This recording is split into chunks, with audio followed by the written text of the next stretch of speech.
And the tip doesn't need to like glow or nothing. No, definitely not. Got it.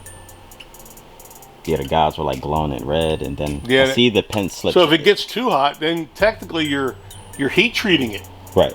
And then you're going to make it brittle, and then it can break off.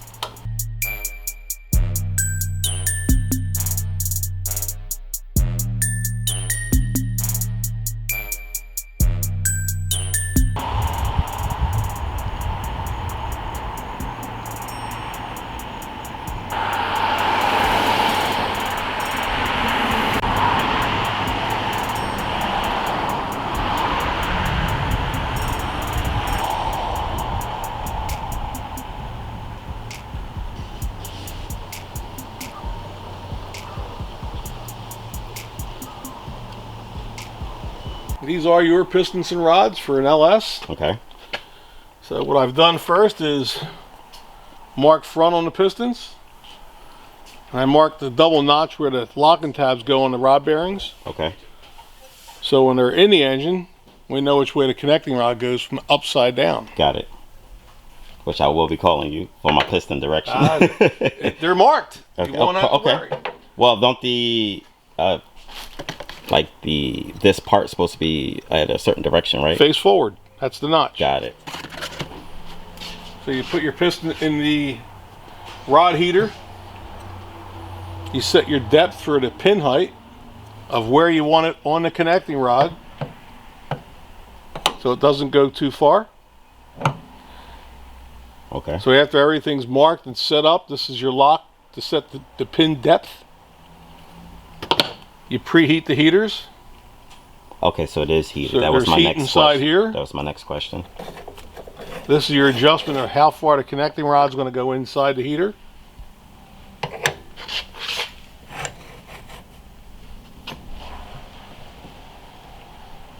And all you really want is the pin boss inside, not all the way in. This is a lock, so they all go to the same height. Take them out, let it preheat. So in my head, I would imagine like an oven or something or whatever. That's all it is. It's an oven. It's got so on your kitchen oven at home, I see the coil. you have a coil that's flat. Exactly. On a connecting rod oven, it's round. Okay. So since the pins are cold and the pistons are cold, I normally lay them up top up here to get some heat on them.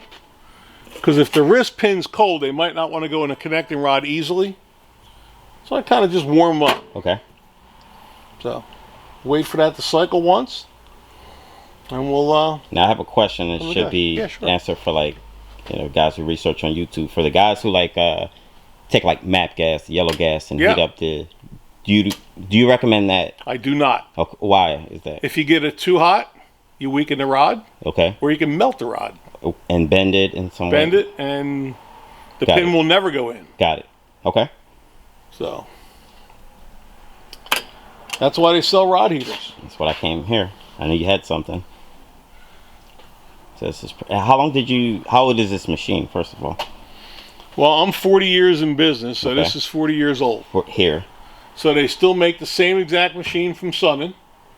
Okay. Summit Racing. Sun-In, not Summit Racing. I'm hearing wrong. I'm sorry. Now I see it. Sun-In. Yep. Okay. So Summit makes your rod heaters. They make your rod reconditioners. It's a Power Stroke rod reconditioner. Okay. There's a white machine over there, CVG20 is your seat and valve guide machine. Got it. So Sun-In and Rottler are your two biggest names in this industry. Okay. You can see them heating up now. I see them. That's good. All right, so I'm first timer. Well, yeah, listen, if you buy the right tools, everything seems to go together well. Got it. When you try to heat them up with MAP gas or oxygen and acetylene, and the first set of rods you melt, you think, well, I'm never going to do that again. Got it. So if you buy the right equipment, it won't let them overheat. Okay.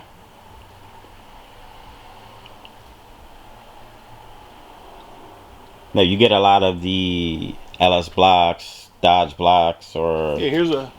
I know you told me you were selling a block, too. Brand new Dodge block just came in. Brand new out of the crate. Not used. 6'4"? 6'4". Okay. That's one of our next builds coming in. Okay. Nice. And it's like some old, what, like okay, 390. Okay. I was gonna say three. How can I say? I was born in '87, so anything past like 2000, I'm in that technology. All right. So the rods are preheated. I mean, the pistons are preheated, so the pin's not cold. It's not even warm. Okay.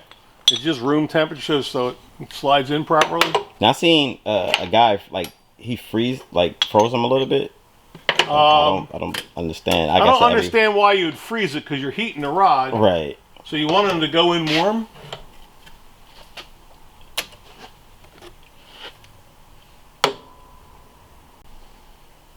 This is pretty interesting. Yeah, can't be impatient. Gotta wait for the light to go off. Got it. And this process usually take what, like 30, 40? No, I think in less than 20 minutes we'll be done. Got it. Just the preheating first time around is the wait time. Now it'll go pretty fast. Once they're assembled, you oil them, let them cool off. They're nice and loose inside the wrist pin is loose inside the piston. Okay. And so all we're doing now is heat the small end. It'll expand. The pin goes inside it, and it cools off and grabs the pin. Got it. That's it. Pretty simple process. I mean, between both sides, it's supposed to be centered. Yeah, that's what the stop That's here what is the stopper's for. Yeah. I seen a guy, he like did a makeshift or something or whatever, but it was pretty solid. But I couldn't. Yeah, I mean, if you sit there for hours and make a positive stop where it only goes so far, right? Or you just, I mean, you could probably buy this machine used for, I would think $1,500. $1,500. Okay. Maybe even $1,000. I mean, it'll pay for itself in no time. So definitely, I imagine this video probably do good in the future, because I haven't seen like this method. Mm-hmm. Maybe I didn't search hard enough, but this is. So inside the connecting rod are your locking tabs for the bearings. Okay. So those two locking tabs are going to match these two tabs here that I marked. Okay. So I know how I am assembling it. Understood. So when the customer brings it home, he can just put it together almost blindfold. Okay. All he's got to do is follow my lead. That's it.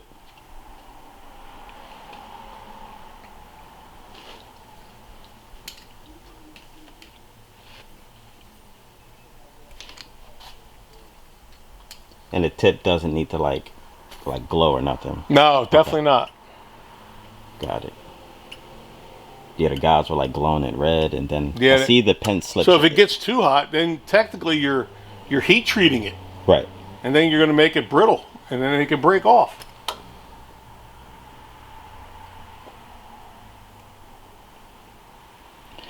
I have another block, extra 6, so definitely I'll drop that off. Okay. All right. So the light went off. If you grab the big end of the rod, it's cold. Slide it in. Heat up the next rod. That was it. That's it. I'm going to oil the rod to cool it off. Take it out. That's it. The way it goes. So as they're going in, preheat the next set of pins. See the locking tabs on this side, locking tabs on this side.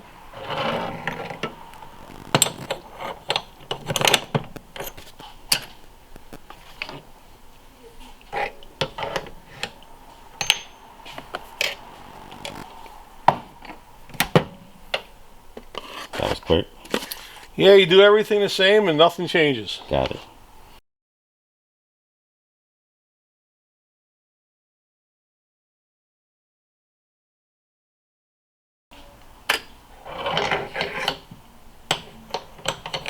Nice.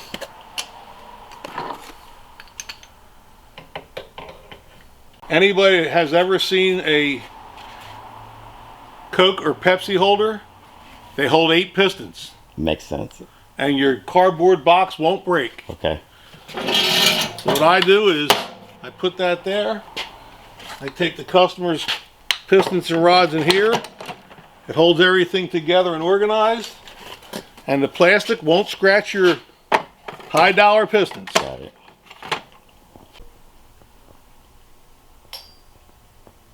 Yeah, you're right. 8. Now you got the shop that they don't talk about a lot. The special stuff.